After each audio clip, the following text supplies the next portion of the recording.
మనం రాష్ట్రంలో పరిపాలన పరిస్థితి ఒక్కసారి చూస్తే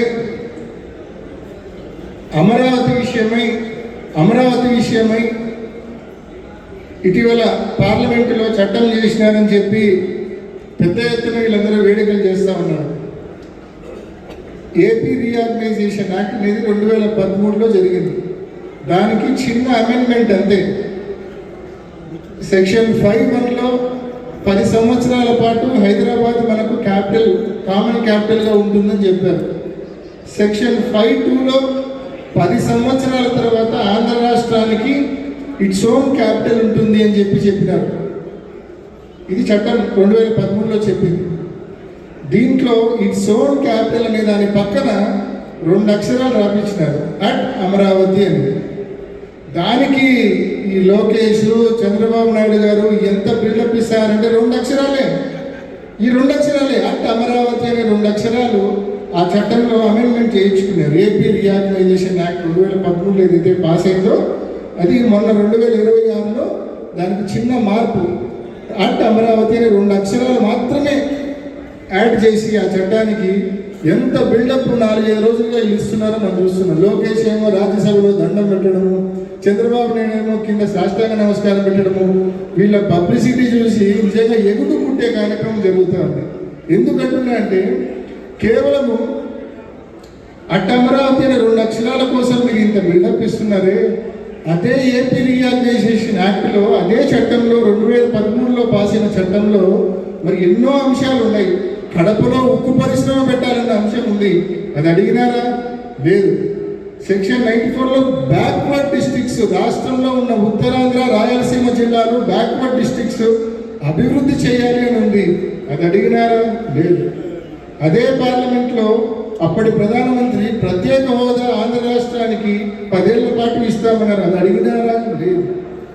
ఇవేం అడగల, కేవలం 2 అక్షరాలు ఆ చట్టంలో యాడ్ చేయించుకునేందుకు ఇంత బిల్డప్ చంద్రబాబు నాయుడు గారు, లోకేష్ గారు, వాళ్ళ పార్టీ మొత్తం. అంటే నిజంగా ప్రజలకు ఏం ఒరిగింది అంటే ఏమీ లేదు, శూన్యం. ఒకటే చెప్తా ఉన్నా, అమరావతి అనేది ఒక మారుమూల ప్రదేశం. ఆ మారుమూల ప్రదేశంలో ఆ 4 గ్రామాల పరిధిలో వీళ్ళు దాదాపు 2 లక్షల ఎకరాల భూమి సేకరించాలని ఆలోచన చేస్తూ ఉన్నారు. 2 లక్ష ఎకరాల భూమి సేకరించాలని చూస్తున్నారు. ఇప్పటికే 50,000 ఎకరాల భూమి సేకరించినారు ల్యాండ్ పూలింగ్ ద్వారా.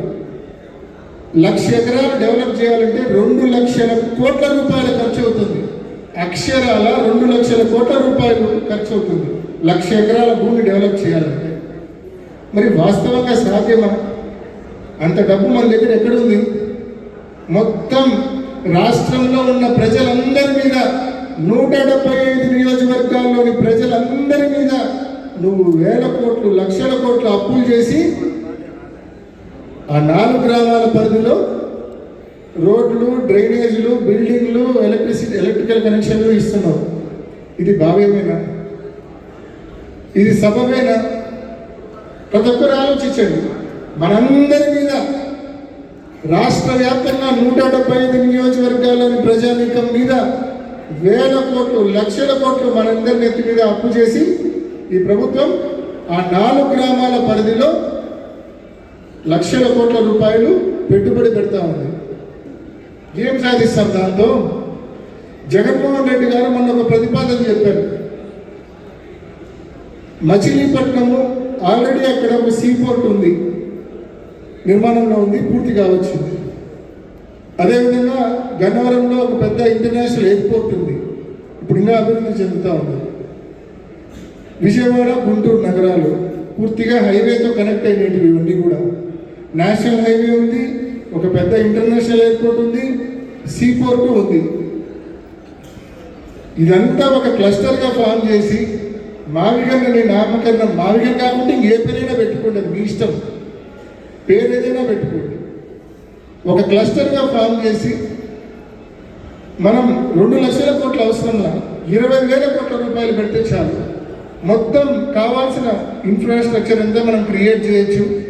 10% ఖర్చుతో మనం ఇన్ఫ్రాస్ట్రక్చర్ క్రియేట్ చేయొచ్చు. ఒక పెద్ద క్యాపిటల్గా మనం ప్రొజెక్ట్ చేసుకోవచ్చు. బయట నుంచి భారీగా పెట్టుబడులు కూడా ప్రైవేట్ నుంచి మనం తీసుకొని రావచ్చు. అని జగన్మోహన్ రెడ్డి గారు ఆలోచన చెప్తే హేళన చేస్తారు. వాళ్ళ దగ్గర ఉన్న ఎల్లో మీడియాని అడ్డం పెట్టుకొని, వాళ్ళ సోషల్ మీడియా పెయిడ్ మీడియాని అడ్డం పెట్టుకొని హేళన చేస్తారు. కానీ ప్రజలు ఆలోచన చేయడం మొదలు